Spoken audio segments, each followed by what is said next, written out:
ഏവർക്കും ഹോപ്സിൻ്റെ യൂട്യൂബ് ചാനലിലേക്ക് സ്വാഗതം. എൻ്റെ പേര് സുധീഷ്. നമ്മൾ ഇന്നത്തെ ക്ലാസ്സിൽ വർക്കൗട്ട് ചെയ്യുന്നത് ഇപ്പോൾ കഴിഞ്ഞ ദിവസം നടത്തിയ SI മെയിൻസ് എക്സാമിൻ്റെ ക്വസ്റ്റ്യൻ ആയിരിക്കും. നമുക്ക് ഫസ്റ്റ് ക്വസ്റ്റ്യനിലേക്ക് വരാം. ഒന്നാമത് ചോദ്യം നോക്കിക്കേ. 2000 ഒരു സാധനത്തിൻ്റെ വില 25% വർദ്ധിച്ചു. 2001 40% വർദ്ധിച്ചു. 2002 30% കുറഞ്ഞു. 2003 തുടക്കത്തിൽ സാധനത്തിൻ്റെ വില 980 രൂപയാണെങ്കിൽ 2000 തുടക്കത്തിൽ സാധനത്തിൻ്റെ വില എത്ര? ക്വസ്റ്റ്യൻ ക്ലിയർ ആണോ? തുടക്കത്തിലെ വില നമുക്ക് അറിയാത്തതുകൊണ്ട് നമ്മൾ എക്സ് എന്ന് കൊടുത്തു. ആ എക്സ് ഉണ്ടായിരുന്നത് 25 കൂടെ വർദ്ധിച്ചു. 25 കൂടെ വർദ്ധിക്കും. ശതമാനം നമ്മൾ പറയുന്നത് 100-ലല്ലേ? 25 കൂടെ വർദ്ധിക്കും എന്ന് പറയുമ്പം 100-ൽ എത്രയായി? 125 ആണോ? തൊട്ടടുത്ത വർഷം വന്നപ്പം അതെന്ത് ചെയ്തു? 40 കൂടെ വർദ്ധിച്ചു. 40 കൂടെ വർദ്ധിക്കുക. ശതമാനം 100-ലല്ലേ എഴുതുന്നത്? 40 കൂടെ വർദ്ധിക്കുക എന്ന് പറഞ്ഞാൽ 100 140 തൊട്ടടുത്ത വർഷം വന്നപ്പം അതിൻ്റെ 30% കുറഞ്ഞെന്നല്ലേ പറഞ്ഞേക്കുന്നത്? 30 കുറയുമെന്ന് പറഞ്ഞു. ശതമാനം 100-ലായതുകൊണ്ട് 30 കുറയുന്നുണ്ട്. 100-ൽ 30 കുറച്ച് 100-ൽ 70 എന്ന് എഴുതി. അപ്പോൾ അവസാനം കിട്ടിയ അതിൻ്റെ പ്രോഡക്റ്റിൻ്റെ വിലയാണ് എത്ര? 980. തുടക്കത്തിലെ വില എക്സ് എന്ന് എടുത്തു. 25 കൂടെ കൂടിയെന്ന് പറയുമ്പോൾ 100-ൽ 125. 40 കൂടെ കൂടിയെന്ന് പറയുമ്പോൾ 100-ൽ 140. 30 കുറഞ്ഞെന്ന് പറയുമ്പോൾ 100-ൽ 70. അവസാനം കിട്ടിയ വില 980. എങ്കിൽ നമുക്ക് തുടക്കത്തിലെ വില എക്സിൻ്റെ വിലയല്ലേ കണ്ടുപിടിക്കേണ്ടത്? കട്ട് ചെയ്യാനുള്ളത് കട്ട് ചെയ്ത് കണക്ട് ചെയ്ത് ആൻസറിലേക്ക് വന്നാൽ മതി. ഇവിടെ 125 100 25 കൊണ്ട് കട്ട് ചെയ്യാം. 100-നകത്ത് 25 5 പ്രാവശ്യം, 100-നകത്ത് 25 4 പ്രാവശ്യം. ഈ ഒരു 0-ഉം ഒരു 0-ഉം കളഞ്ഞു. ഈ കിടക്കുന്ന ഒരു 0-ഉം ഒരു 0-ഉം കളയാം. നമുക്ക് എക്സിൻ്റെ വിലയല്ലേ വേണ്ടുന്നത്? അപ്പോൾ എക്സ് സമം അതുകൊണ്ട് ഇവിടെ ഒരു കട്ട് ചെയ്ത് ചെയ്യാമല്ലോ. ഇവിടെ 14 4 കൂടെ കട്ട് ചെയ്യാം. 2 കൊണ്ട് ഹരിച്ചുകൂടെ? 14 2 കൊണ്ട് ഹരിച്ചാൽ 7, 4 2 കൊണ്ട് ഹരിച്ചാൽ 2. നമുക്ക് എക്സിൻ്റെ വില കണ്ടുപിടിക്കുന്നുണ്ട്. എക്സ് സമത്തിനപ്പുറമുള്ള 980. ആ 980 ഈ താഴത്തെ ഈ 2-നെയും 100-നെയും നമുക്ക് അങ്ങ് മേളിൽ കൊണ്ടുപോകാം. അപ്പോൾ 2 × 100 980 × 2 × 100 ബൈ ഈ മേളിൽ കിടക്കുന്നതിനെ അങ്ങ് താഴെ കൊണ്ടുവന്നാൽ പോരെ. ഈ മേളുള്ളത് 5ഉം 7ഉം 7ഉം. ആ 5-നെ അതേപോലെ എഴുതി 5 × 7 × 7 7 × 7 എന്ന് പറയുമ്പോൾ 49. ഇനി കട്ട് ചെയ്താൽ പോരെ. ഈ 49-ൻ്റെ ഇരട്ടിയല്ലേ 98. അപ്പോൾ 98-നകത്ത് 49 2 പ്രാവശ്യം. 20 നാലിലെ സംഖ്യ. ഈ 20ഉം 5 കൂടെ കട്ട് ചെയ്യാം. 20-നകത്ത് 5 4 പ്രാവശ്യം. 4 × 2 8 8 × 100 800. തുടക്കത്തിലെ വില എന്ന് പറയുമ്പോൾ 800. ക്ലിയർ ആണല്ലോ? ഓക്കെ ആണല്ലോ? അപ്പോൾ നമുക്ക് രണ്ടാമത്തെ ക്വസ്റ്റ്യനിലേക്ക് വരാം. ചോദ്യം: ഒരു ബക്കറ്റിൻ്റെ ആകൃതിയിലുള്ള ഒരു വാട്ടർ ടാങ്കിൻ്റെ മുകളിൽ 50 സെൻറ്റിമീറ്റർ, താഴെ 32 സെൻറ്റിമീറ്റർ വ്യാസമാണുള്ളത്. 42 സെൻറ്റിമീറ്റർ ഉയരമുള്ള വാട്ടർ ടാങ്കിൻ്റെ ശേഷി ലിറ്ററിൽ എത്രയാണ്? അപ്പോൾ നമുക്ക് നോക്കാം. ഒരു ബക്കറ്റിൻ്റെ ആകൃതിയിലുള്ള ഒരു വാട്ടർ ടാങ്ക്, അതിൻ്റെ മുകൾ ഭാഗം, അതിൻ്റെ വ്യാസം 50 എന്നല്ലേ പറഞ്ഞേക്കുന്നത്. അപ്പോൾ ആരം അതിൻ്റെ പകുതി, 50-ൻ്റെ പകുതി 25. മുകൾ ഭാഗത്തെ ആരം 25. താഴത്തെ വ്യാസമാണ് 32, അതിൻ്റെ പകുതി 16. ഇത് തമ്മിലുള്ള ഹൈറ്റ്, ഉയരം എന്ന് പറയുന്നത് 42 എന്നല്ലേ പറഞ്ഞേക്കുന്നത്. ഇതിനകത്ത് കൊള്ളുന്ന ശേഷി, ഇതിൻ്റെ ശേഷി എന്ന് പറഞ്ഞാൽ എത്ര ലിറ്റർ വെള്ളം കൊള്ളും? ജലത്തിൻ്റെ അളവെന്ന് പറഞ്ഞാൽ അവിടുത്തെ വോളിയം കണ്ടുപിടിക്കാൻ, വ്യാപ്തം കണ്ടുപിടിക്കാനാണ് ചോദ്യം. വ്യാപ്തം കണ്ടുപിടിക്കാൻ ഇക്വേഷൻ 1/3 ബക്കറ്റിൻ്റെ ഇതേ രീതിയിൽ വരുന്ന ബക്കറ്റിൻ്റെ വ്യാപ്തം കണ്ടുപിടിക്കാൻ 1/3 pi h × capital R square plus small r square plus capital R × small r. ഇതാണ് ഇക്വേഷൻ. ഒന്ന് നോക്കി. 1/3 pi × h × capital R square plus small r square plus capital R × small r. Values കൊടുത്താൽ പോരെ. 1/3 × പൈയുടെ വാല്യൂ അവർ കൊടുക്കാൻ പറയുന്നത് 22/7 22/7 height ആയിട്ടുള്ളത് 42 ആണ്. Capital R വലുതിൻ്റെ ആരോ എന്ന് പറയുന്നത് 25 അല്ലേ? 25-ൻ്റെ സ്ക്വയർ പ്ലസ് സ്മാൾ r എന്ന് പറയുന്നത് 16 അല്ലേ? 16-ൻ്റെ square plus capital R × small r 25 × 16 എന്നല്ലേ കിടക്കുന്നത്. ബാക്കി 1/3 × 22/7 × 42. 25 സ്ക്വയർ 625 ആണെന്നറിയാം. 16-ൻ്റെ സ്ക്വയർ 256 ആണെന്നറിയാം. 25-നെ 16 കൊണ്ട് ഗുണിക്കാൻ 25 × 16 എന്ന് പറയുമ്പോൾ 400 അല്ലേ? ഇനി കട്ട് ചെയ്യാമല്ലോ. ഈ 42 7 കൂടെ കട്ട് ചെയ്താൽ 6, ഈ 6ഉം 3 കൂടെ കട്ട് ചെയ്താൽ 2 2 × 22 എന്ന് പറഞ്ഞാൽ 44. ഇതെല്ലാം കൂടി ആഡ് ചെയ്ത് നോക്കിക്കേ. 625 ഉണ്ട്, 256 ഉണ്ട്, 400 ഉണ്ട്. എല്ലാം കൂടെ കൂട്ടുമ്പോൾ 1281 വരും. 1281-നെ 44 കൊണ്ട് ഗുണിക്കാൻ എന്ന് പറയുമ്പം 56 364. ഇവിടെ എല്ലാ യൂണിറ്റ് സെൻറ്റിമീറ്റർ അല്ലേ തന്നിരിക്കുന്നത്. അപ്പോൾ അത്രയും സെൻറ്റിമീറ്റർ ക്യൂബ് എന്നാണ് നമുക്ക് കിട്ടുന്നത്. പക്ഷെ നമ്മുടെ ചോദ്യം ഇതിനകത്ത് എത്ര ലിറ്റർ വെള്ളം കൊള്ളുമെന്നാണ് ചോദ്യം. സെൻറ്റിമീറ്റർ ക്യൂബിനെ കൺവേർട്ട് ചെയ്ത് സെൻറ്റിമീറ്റർ ക്യൂബിനെ ലിറ്ററിലോട്ട് കൺവേർട്ട് ചെയ്യാൻ 3 സ്ഥാനം മാറ്റി പോയിന്റ് കൊടുക്കുക, അല്ലെങ്കിൽ 1000 കൊണ്ട് ഹരിക്കുവാണ്. സെന്റിമീറ്റർ ക്യൂബിനെ ലിറ്ററിലോട്ട് മാറ്റാൻ 3 സ്ഥാനം മാറ്റി പോയിന്റ് കൊടുക്കുക, അല്ലെങ്കിൽ 1000 കൊണ്ട് ഹരിക്കുക. ഇവിടെ നിന്ന് 3 സ്ഥാനം ഇങ്ങോട്ടൊന്ന് മാറ്റിക്കേ. 1 2 3 3 സ്ഥാനം മാറ്റിയാൽ 56.364 അത്ര എന്തെന്ന് വരും? ലിറ്റർ. ക്വസ്റ്റ്യൻ്റെ ആൻസർ 56.364 ലിറ്റർ. അപ്പോൾ നമുക്ക് തൊട്ടടുത്ത ക്വസ്റ്റ്യനിലേക്ക് വരാം. താഴെ തന്നിരിക്കുന്ന ശ്രേണിയുടെ അടുത്ത പദം കണ്ടെത്താൻ. ശ്രേണി നോക്കിയേ. 14, 34, 133, 352. ശ്രേണിയുടെ അടുത്ത പദം. ശ്രേണി 14, 34, 133, 352 ഡാഷ് തൊട്ടടുത്ത സംഖ്യ.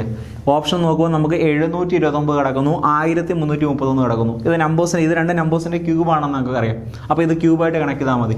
14ൻ്റെ പ്രത്യേകത, 14 അടുത്തിരിക്കുന്ന 8, 2ൻ്റെ ക്യൂബല്ലേ, 2ൻ്റെ ക്യൂബിൻ്റെ കൂടെ 6 കൂടെ കൂട്ടി. 34 എന്ന് പറയുമ്പോൾ 3ൻ്റെ ക്യൂബിൻ്റെ കൂടെ 7 കൂടെ കൂട്ടിയിരിക്കുന്നു. 3ൻ്റെ ക്യൂബ് 27, 27 7 34. 133ൻ്റെ പ്രത്യേകത, 5ൻ്റെ ക്യൂബിൻ്റെ കൂടെ എത്ര? 8 കൂടി, 6 കൂട്ടി 7 കൂട്ടി 8 കൂട്ടി. 5ൻ്റെ ക്യൂബ് 125, 125 8 133. അടുത്തത് ഇനി 7, 7ൻ്റെ ക്യൂബിൻ്റെ കൂടെ 6 7 8 9 കൂട്ടി. 7ൻ്റെ ക്യൂബ് 343, 9 കൂട്ടിയാൽ 352. ആ ക്യൂബ് എടുക്കുന്ന നമ്പർ നോക്കി. 2ൻ്റെ cube, 3ൻ്റെ cube, 5ൻ്റെ cube, 7ൻ്റെ cube.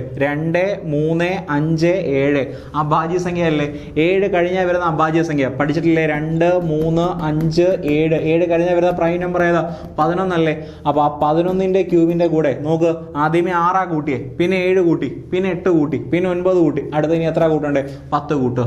11ൻ്റെ cube, 11ൻ്റെ cube നോക്കിക്കേ. 11ൻ്റെ ക്യൂബ് 1331. 13 31 1331 11ൻ്റെ ക്യൂബ്. അതിൻ്റെ കൂടെ 10 കൂടെ കൂട്ടാൻ എന്ന് പറയുമ്പം 1341. നമ്മുടെ ചോദ്യത്തിൻ്റെ ആൻസർ 1341. നമുക്ക് നാലാമത്തെ ക്വസ്റ്റ്യനിലേക്ക് വരാം. ചോദ്യം നോക്കിക്കേ. ചില ഭാഷകളിൽ കേരള എന്നതിനെ കോഡ് ചെയ്തിരിക്കുന്നു OIVEPE എന്ന് കോഡ് ചെയ്തിരിക്കുന്നു. അതേ ഭാഷയിൽ ഒറീസ എന്നതിനെ എങ്ങനെ കോഡ് ചെയ്യാൻ പറ്റും എന്നാണ് ചോദ്യം. ORISSAA എന്നതിനെ എങ്ങനെ കോഡ് ചെയ്യാൻ പറ്റും? ഇവിടുത്തെ ഫസ്റ്റ് ലെറ്റർ നോക്കിക്കേ. കെ എന്തായിട്ട് മാറി? O ആയിട്ട് മാറി. കെ എന്ന് പറയുന്നത് O ആയി. കെ കഴിഞ്ഞിട്ട് എത്രാമത്തെ ലെറ്റർ ആണോ നോക്കിക്കേ? LMNO നാലാമത്തെ ലെറ്റർ അല്ലേ? അപ്പോൾ 4 കൂടിയിരിക്കുകയല്ലേ? ഓരോന്നിലും 4 കൂടിയിരിക്കുകയാണെന്ന് നോക്ക്. ഇവിടെ ഇ കഴിഞ്ഞിട്ട് നാലാമത്തെ ലെറ്റർ ആണോ നോക്ക്. FGHI അല്ലേ വന്നിരിക്കുന്നത്. 6 കഴിഞ്ഞിട്ട് നാലാമത്തെ ലെറ്റർ ആണോ നോക്ക്. അപ്പോൾ ഇവിടെ എല്ലാം ഓരോന്നിൻ്റെ കൂടെ 4 കൂട്ടിയാൽ പോരെ. O കഴിഞ്ഞിട്ട് നാലാമത്തെ ലെറ്റർ, O കഴിഞ്ഞിട്ട് നാലാമത്തെ ലെറ്റർ PQRS. അപ്പോൾ അവിടെ വരുന്നത് S എന്നായി. 6 കഴിഞ്ഞിട്ട് നാലാമത്തെ ലെറ്റർ, 6 കഴിഞ്ഞ് നാലാമത് വരുന്ന ലെറ്റർ V. അല്ലെങ്കിൽ തന്നെ അവർ തന്നിട്ടുണ്ട് 6ൻ്റെ V എന്ന് പറഞ്ഞിട്ടുണ്ട്. ആണോ? അടുത്തത് I കഴിഞ്ഞിട്ട് നാലാമത്തെ ലെറ്റർ, I കഴിഞ്ഞിട്ട് നാലാമത്തെ ലെറ്റർ നോക്കിക്കേ. M ആണോ നോക്കിക്കേ. I കഴിഞ്ഞിട്ട് നാലാമത്തെ ലെറ്റർ. അടുത്തത് S കഴിഞ്ഞിട്ട് നാലാമത്തെ ലെറ്റർ W അല്ലേ? വീണ്ടും S, വീണ്ടും നോക്കേണ്ട കാര്യമില്ലല്ലോ, W തന്നെ അല്ലേ? A കഴിഞ്ഞിട്ട് നാലാമത്തെ ലെറ്റർ തന്നിട്ടുണ്ടോ നോക്കിക്കേ. A കഴിഞ്ഞിട്ട് നാലാമത്തെ ലെറ്റർ E അല്ലേ? ക്വസ്റ്റ്യൻ്റെ ആൻസർ ആയി. അപ്പോൾ അഞ്ചാമതിലേക്ക് വരാം. A,B,C എന്നിവയാണ് ഒരു പ്രദേശത്തെ 3 സ്ഥാപനങ്ങൾ.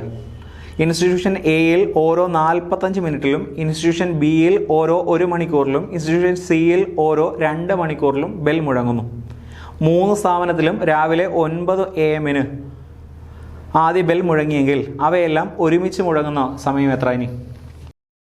അപ്പോൾ എയിലെ പ്രത്യേകം നോക്കി. എ എന്ന ഇൻസ്റ്റിറ്റ്യൂഷനിൽ 45 മിനിറ്റിലാണ് മുഴങ്ങിയത്, ബി എന്നിൽ 1 മണിക്കൂറിലാണ് മുഴങ്ങിയത്, സിയിൽ 2 മണിക്കൂറിലാണ് മുഴങ്ങിയത്. ഇതിനെല്ലാം ഒരേ ക്വാണ്ടിറ്റിയിലേക്ക് നമുക്ക് കൊണ്ടുവരാം.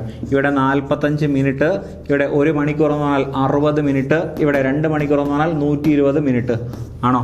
മണികൾ ഒരുമിച്ച് മുഴങ്ങുമെന്ന് പറഞ്ഞാൽ ഈ കിട്ടിയ നമ്പേഴ്സിന് എന്ത് കണ്ടുപിടിച്ചാൽ മതി? LC എടുത്താൽ പോരെ? പഠിച്ചിട്ടില്ലേ? ലെസ് ആകൂ തന്നുള്ളതിൻ്റെ ലെസ് ആകൂ LCയത്തിലേക്ക് വന്നാൽ മതി. ഏതിൻ്റെയൊക്കെ? 45 60 120. അതിൻ്റെ എന്ത് കണ്ടുപിടിക്കണം നമ്മൾ? LCM ലെസാഗു കണ്ടുപിടിക്കുക. എല്ലാത്തിനെയും ഈ കിടക്കുന്ന എല്ലാത്തിനും നമുക്ക് 5 കൊണ്ട് ഹരിച്ചുകൂടെ? 45നെ 5 കൊണ്ട് ഹരിച്ചാൽ 9, 60നെ കട്ട് ചെയ്താൽ 12, 120നെ 5 കൊണ്ട് ഹരിക്കുമ്പോൾ 24. വീണ്ടും എല്ലാത്തിനെയും 3 കൊണ്ട് കട്ട് ചെയ്താൽ 3, ഇവിടെ കട്ട് ചെയ്താൽ 4, ഇവിടെ കട്ട് ചെയ്യുമ്പോൾ 8. 4നെയും 8നെയും വേണമെങ്കിൽ 4 കൊണ്ട് കട്ട് ചെയ്തുകൂടെ? 3 താത്തിറക്കി 1 2. ഇനി കട്ട് ചെയ്യാൻ പറ്റൂ? ഇതെല്ലാം ഗുണിച്ചാൽ പോരെ? 3 × 5 15, 15 4 60, 60 × 3 180, 180 × 2 LCM എന്ന് പറയുന്നത് 360. 180 × 2 360. 360 മിനിറ്റ് എന്നല്ലേ വരുന്നത്? നമ്മുടെ ക്വസ്റ്റിനകത്ത് ഇതിനെ അവറിലോട്ടാക്കാൻ പറഞ്ഞു. 360 മിനിറ്റിനെ അവറിലോട്ടാക്കാൻ ബൈ 6 ചെയ്താൽ പോരെ. 360/60 എന്ന് പറയുമ്പോൾ എത്ര മണിക്കൂറെന്ന് കിട്ടും? 6 മണിക്കൂറെന്ന് കിട്ടും. നേരത്തെ അടിച്ച് 6 മണിക്കൂറുടെ കഴിഞ്ഞിട്ടേ പിന്നെ അടിക്കത്തുള്ളൂ. ആദ്യമേ അടിച്ച സമയം 9 മണിയാണെന്ന് തന്നിട്ടില്ലേ? ആ 9 മണിയുടെ കൂടെ എത്ര മണിക്കൂറൂടെ കൂട്ടാൻ? 6 മണിക്കൂർ. 9 മണി കഴിഞ്ഞിട്ട് 6 മണിക്കൂർ കൂട്ടാൻ 10, 11, 12, 1, 2, 3. അപ്പൊ ഇനി എത്ര മണിക്കായിരിക്കും മണി അടിക്കുന്നത്? 3 PM ഈ 9ന്റെ കൂടെ 6 കൂടെ കൂട്ടി 9 6 15. റിയൽ ടൈം 15 എന്ന് പറഞ്ഞാൽ 3 PM. ക്വസ്റ്റിന്റെ answer 3 PM. അപ്പൊ അടുത്ത ക്വസ്റ്റിലേക്ക് വരാം. മിസ്റ്റർ എക്സും മിസ്റ്റർ വൈയും പ്രതിവർഷം 2,50,000 രൂപയും 5 ലക്ഷം രൂപയും നിക്ഷേപിച്ച് ഒരു ബിസിനസ് ആരംഭിച്ചു. ഒരു വർഷത്തിന് ശേഷം മിസ്റ്റർ എക്സ് 2,50,000 രൂപ കൂടി ബിസിനസ്സിൽ നിക്ഷേപിച്ചു. അതേസമയം മിസ്റ്റർ വൈ ബിസിനസ്സിൽ നിന്നും 1 ലക്ഷം രൂപ പിൻവലിച്ചു. 2 വർഷം കഴിയുമ്പോൾ മൊത്തം ലാഭം 6,60,000 രൂപയാണെങ്കിൽ ഓരോരുത്തരുടെയും ലാഭം എത്ര എന്നാണ് നമ്മുടെ ക്വസ്റ്റ്യൻ. അപ്പോൾ 2 ആൾക്കാരുണ്ടായിരുന്നു, എക്സും വൈയും. അവർ പാർട്ട്ണർഷിപ്പിലാണ് ബിസിനസ് തുടങ്ങിയത്. എക്സിൻ്റെ പ്രത്യേകത, ഇത് 2 പേര് കോമ്പൗണ്ടിലാണ് പ്രത്യേകത പറഞ്ഞേക്കുന്നത്. നോക്കിക്കോണേ പാർട്ട്ണർഷിപ്പിൻ്റെ പ്രത്യേകത. എക്സ് എന്ന് പറയുന്നത് ഒന്നാമത്തെ വർഷം 2,50,000 രൂപ നിക്ഷേപിച്ചു. അത് 1 വർഷത്തേക്കല്ല നിക്ഷേപിച്ച്, അതുകൊണ്ട് ഗുണം 1 കിട്ടും. അപ്പോൾ ഒന്നാമത്തെ വർഷം അയാൾ റൺ ചെയ്യുന്ന തുകയെന്ന് പറഞ്ഞാൽ 2,50,000 × 1. അതേ കേസിൽ വൈ ഒന്നാമത്തെ വർഷം 5 ലക്ഷം അല്ലെ നിക്ഷേപിച്ച്, 1 വർഷത്തേക്കല്ലേ നിക്ഷേപിച്ചേ, 5 ലക്ഷം × 1.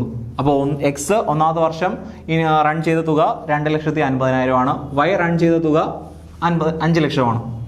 ഇനി രണ്ടാമത്തെ വർഷത്തിലെ പ്രത്യേകം പറഞ്ഞേക്കാൻ നോക്കുക. രണ്ടാമത്തെ വർഷം ഇയാൾ നേരത്തെ ഇട്ടതിൻ്റെ കൂടെ 2,50,000 കൂടി ഇട്ടു എന്ന് പറയുമ്പോൾ രണ്ടാമത്തെ വർഷം എക്സ് റൺ ചെയ്യുന്ന തുക എന്ന് പറഞ്ഞാൽ നേരത്തെ ഉള്ളതിൻ്റെ കൂടെ 2,50,000 കൂടി എന്ന് പറഞ്ഞാൽ 5 ലക്ഷം ആയില്ലേ. രണ്ടാമത്തെ വർഷം എക്സ് ഇടുന്ന അല്ലെങ്കിൽ എക്സ് റൺ ചെയ്യുന്ന തുക എന്ന് പറഞ്ഞാൽ 5 ലക്ഷം. അത് 1 വർഷത്തേക്കല്ലേ റൺ ചെയ്ത്. അതേപോലെ വൈയുടെ കേസിൽ വൈ ആദ്യത്തെ വർഷം 5 ലക്ഷം ഇട്ടേ, അതിൽ നിന്ന് 1 വർഷം പിൻവലിച്ചാണ് അല്ലെങ്കിൽ 1 ലക്ഷം രൂപ പിൻവലിച്ചാണ് രണ്ടാമത്തെ വർഷത്തിലേക്ക് വന്നത്. അപ്പോൾ വൈ രണ്ടാമത്തെ വർഷം ഇടുന്ന എമൗണ്ട് എന്ന് പറഞ്ഞാൽ 4 ലക്ഷം അല്ലേ. അപ്പോൾ വൈ രണ്ടാമത്തെ വർഷം ഇട്ട എമൗണ്ട് 4 ലക്ഷം. 4 ലക്ഷം × 1. നോക്കിക്കോണേ പ്രത്യേകത. എക്സ് ഒന്നാമത്തെ വർഷം റൺ ചെയ്തത് 2,50,000, രണ്ടാമത്തെ വർഷം റൺ ചെയ്തത് 5 ലക്ഷം. വൈ ഒന്നാമത്തെ വർഷം റൺ ചെയ്തത് 5 ലക്ഷം, രണ്ടാമത്തെ വർഷം റൺ ചെയ്തത് 4 ലക്ഷം. അപ്പോൾ ടോട്ടലിലേക്ക് വരുന്നു. ഇത് രണ്ടിൻ്റെ ടോട്ടൽ. ഇവിടെ 2,50,000, 5 ലക്ഷം, ടോട്ടൽ 7,50,000. എക്സ് ടോട്ടൽ റൺ ചെയ്ത തുക 7,50,000. വൈ ടോട്ടൽ റൺ ചെയ്ത് നോക്കിക്കേ, 5 ലക്ഷം ഉണ്ടായിരുന്നു, 4 ലക്ഷം ഉണ്ടായിരുന്നു. ടോട്ടൽ റൺ ചെയ്ത തുക എന്ന് പറയുന്നത് 9 ലക്ഷം എന്ന് വരും. ഇവിടുത്തെ ഈ 4 പൂജ്യവും ഈ 4 പൂജ്യവും നമുക്ക് റേഷ്യോ ആയിട്ട് സങ്കല്പിച്ചാൽ ഈ 4 സീറോയും ഈ 4 സീറോയും കട്ട് ചെയ്തുകൂടെ. ബാലൻസ് 75 എത്ര കിടക്കുന്നു? 90 എന്നല്ലേ കിടക്കുന്നത്. 75:90. ഇതിനൊന്ന് ചെറുതാക്കി കൂടെ 75-നെ 90-നെ. 75-ഉം 90-ഉം 15-ന്റെ ഗുണിതങ്ങളല്ലേ. 75-നകത്ത് 15 5 പ്രാവശ്യം, 90-നകത്ത് 15 6 പ്രാവശ്യം. റേഷ്യോ കിട്ടി. അവരുടെ പ്രോഫിറ്റ് ലാഭത്തിന്റെ അംശമെന്നോ വീതിച്ച അംശമെന്നുമാണ് ഈ 5:6 എന്ന് പറയുന്നത്. അവർക്ക് കിട്ടിയ ആകെ ലാഭം നമ്മുടെ ക്വസ്റ്റിനകത്ത് ഉണ്ടായിരുന്നു 6,60,000 രൂപ. കിട്ടിയ ആകെ ലാഭം 6,60,000.